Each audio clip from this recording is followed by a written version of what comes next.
ये हैं अजंठा की गुफाएं।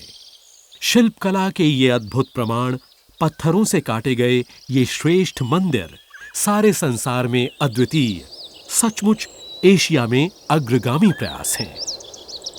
प्राकृतिक चट्टानों को खोद उसी के अंदर निर्माण करना ही पत्थरों में की गई वास्तुशिल्प कहलाता है। अनेक मंदिरों को आश्रय देने वाली प्राकृतिक गुफाओं में और इन गुफाओं में एक फर्क है। ये अत्यंत परिश्रम से ठोस और कठोर पत्थरों की सतह पर अतुलनीय रचना होती है।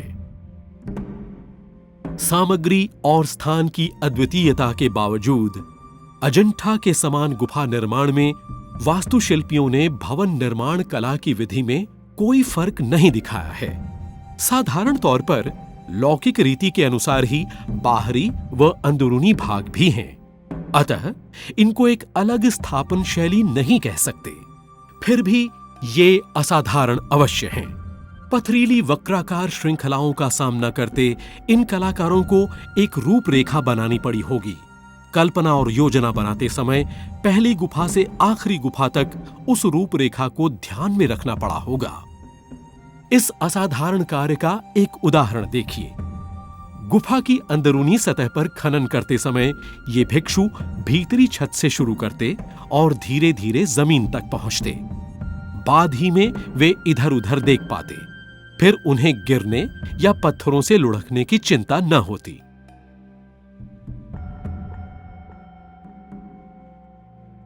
गुफाएं स्वाभाविक आकार की होती हैं। उनके खोखले ढांचे भी स्वाभाविक होते हैं, परंतु यहां पर कठोर पत्थरों व चट्टानों को गहन काटकर खोखले स्थान बनाए गए हैं। सुविचारित योजना, विश्वास और कला ने इस शाश्वत सहनशील पदार्थ पर चिरस्थायी रूप दे दिया।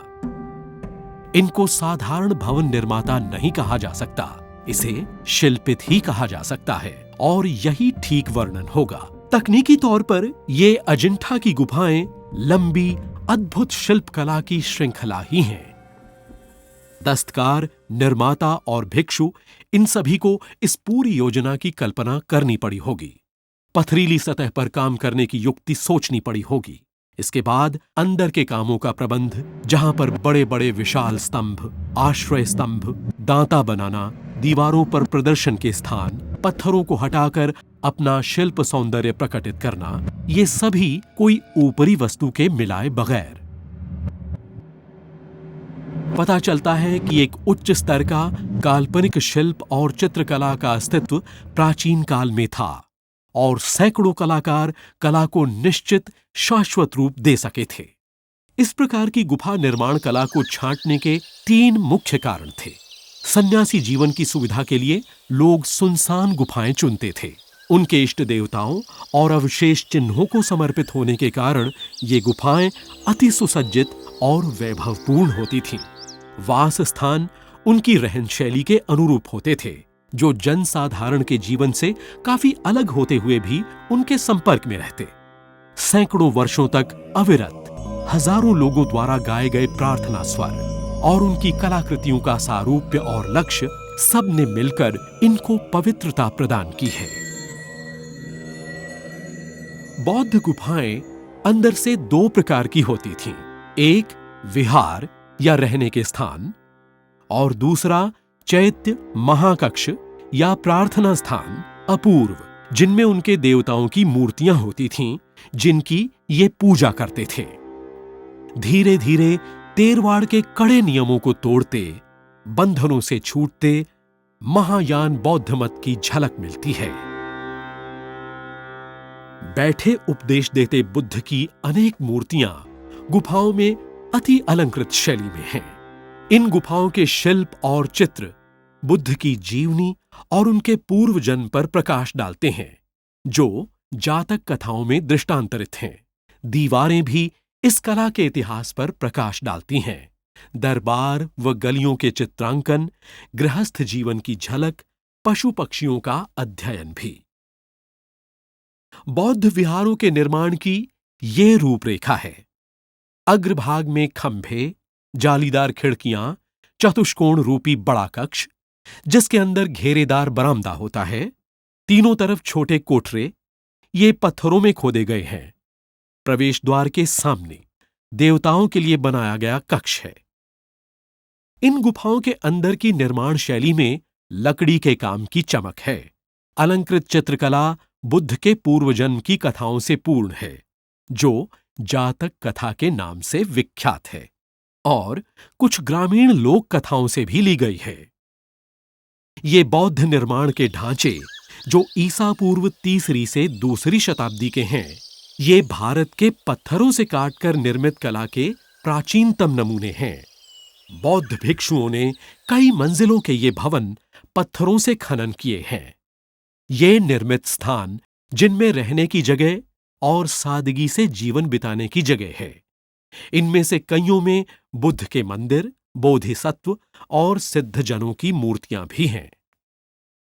गुफा नंबर 9 और 10 निपुण कारीगरी की रेखामय चित्रों की अनमोल मिसाल हैं। आगे के काल में वैराग्य की जगह प्रेम व अनुराग और कोमलता ने ले ली। सचमुच इन चित्रों में कविता का प्रत्यक्ष प्रमाण है।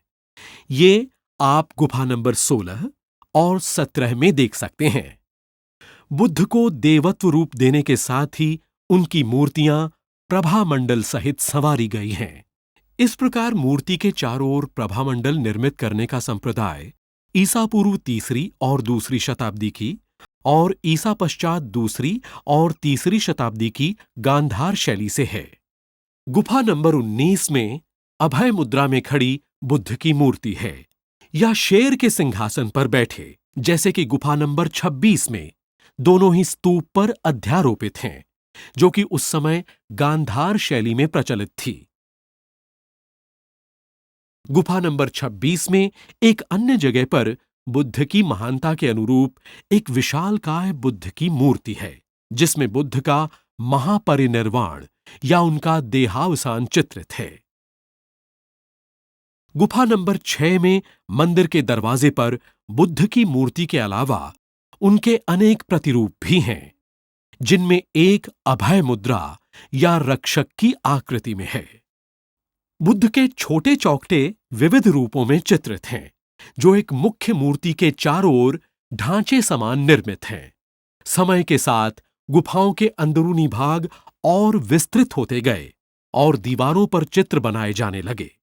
अजिंठा के इस अत्युत्तम काल में रचना में गहनता, रेखाबद्ध चित्र, बहुत महीन काम किए हुए वस्त्र, संवारे बालों की शैली, मुख मुद्रा में अतीव भावुकता हमें देखने को मिलती है। सदियों के अभ्यास स्वरूप ये अब आसानी से बनाई गई हैं। गुफा नंबर 16 में नंद की त्याज्य पत्नी, एक राजकुमारी की मृत्यु का चित्रांकन, उसका झुका सिर और गिरता बायां हाथ कवि की कल्पना स्वरूप हैं। शिथिल केले के हरे पत्ते इस चित्र के दुख को बढ़ाते हैं। बौद्ध धर्म के आदर्श और उपदेश करुण रस का अत्यंत सुंदर दृष्टांत हैं इस चित्र में। धीरे धीरे कलाकारों ने इस अजंठा की गुफाओं का सृजन अनेक शताब्दियों के लंबे समय के दौरान किया। ये मनमोहक कलाकृति और मनोहर शिल्प शैली समय के साथ साथ काल को सहन करती, शताब्दियों तक गहन अंतराल में छिपी, पुनरुज्जीवित, अब संसार के दूर दूर से आने वाले यात्रियों के मन को तृप्त कर आनंद विभोर करती हैं।